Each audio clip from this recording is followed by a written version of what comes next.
So, JRPGs have been around for quite some time, but lately, we're starting to see some trend changes in overall gameplay mechanics.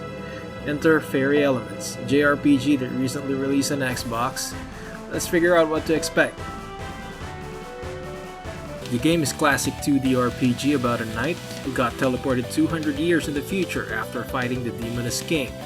From there, he meets a furball-like creature Rick and a mage girl, and from there, the quest starts. The story narration is through dialogue text with enlarged character art such as this one. There's no voice narration and sadly, we didn't see any cinematics. Okay, now looking at the map traveling, it's pretty fast. The characters are moving as if they're running. And in the world map, you can instantly teleport to any area previously visited. For fans of traditional JRPGs, if you're looking for the same gameplay mechanics as that of older Final Fantasy series, you'll be surprised to know that this game has eliminated the surprise attack factor. That is, no more random attacks. Throughout the game, you can pretty much decide whether or not to enter a fight. That goes in the open world map or in dungeons, even with boss battles. So to enter a fight, you have to go through the enemy's field of vision, or just avoid it if you don't want to. Enemies move their field of vision at random, so there'll be instances that you don't want to fight but you can get caught. But then, during the fight, there's also that option to retreat, and it looks like there are no failed retreats in this game. As a plus, you can easily preempt an attack by going behind the enemy. This increases the chances of preempt, but it does not guarantee it. Battles are turn-based and pretty straightforward. The graphical effects for magic is okay, but not stunning. You've seen these graphics in the early days of PlayStation. You'll find that usual HP MP meter plus an EP that charges over time, making you stronger.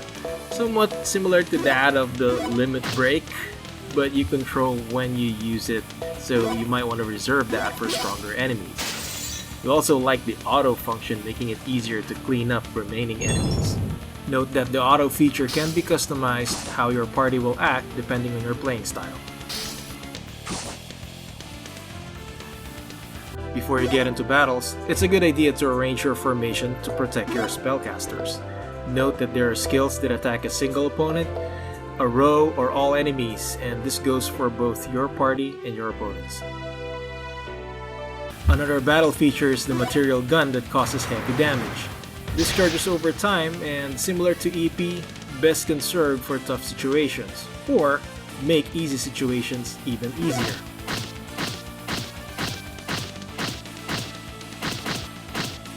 Oh yes, this victory sound familiar to you? Want more fights? Enter the Anywhere Battle, where you can choose your difficulty and length of the combat series. Man, this game just feeds you with lots of options on how you want to fight your battles.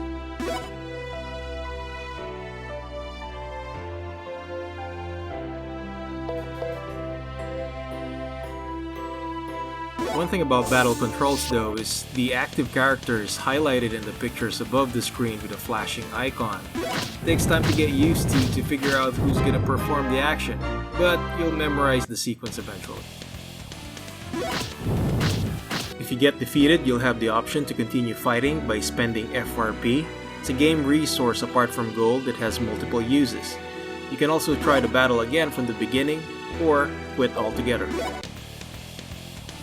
One thing to note though is that only surviving characters gain experience.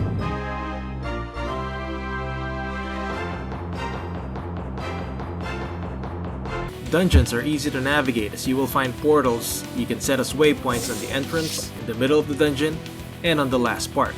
You can also find extermination areas where you have to beat all enemies in one visit to get your reward. Leaving the extermination area prematurely resets the enemies. There are also no special areas where you can save your game. Here, you can save the game anytime and anywhere. Character development is all about getting experience and buying weapons and armor.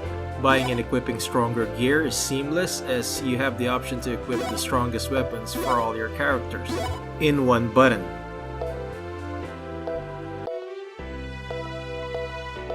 Apart from gold, the game uses a resource called FRP, where, as mentioned earlier, allow you to revive characters from defeat.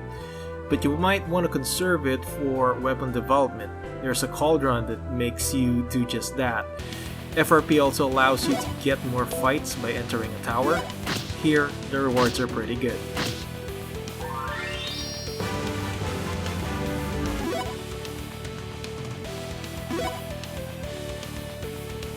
You can also upgrade your weapons by fortifying them. As long as you have the resources, they can be upgraded to a different and better weapon. Skills are acquired by equipping crystals you obtain from quests in weapon slots. One thing we noticed when exploring towns is there are no secret hidden items.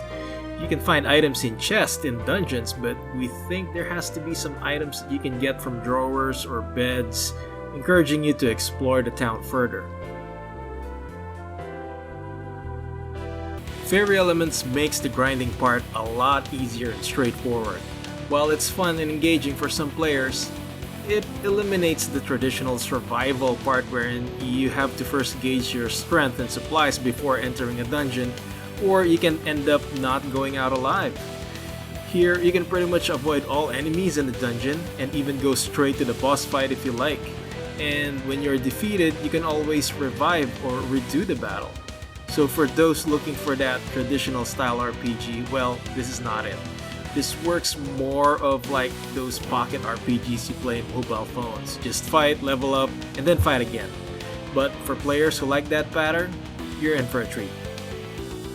We did encounter some game crashes when accessing the menu.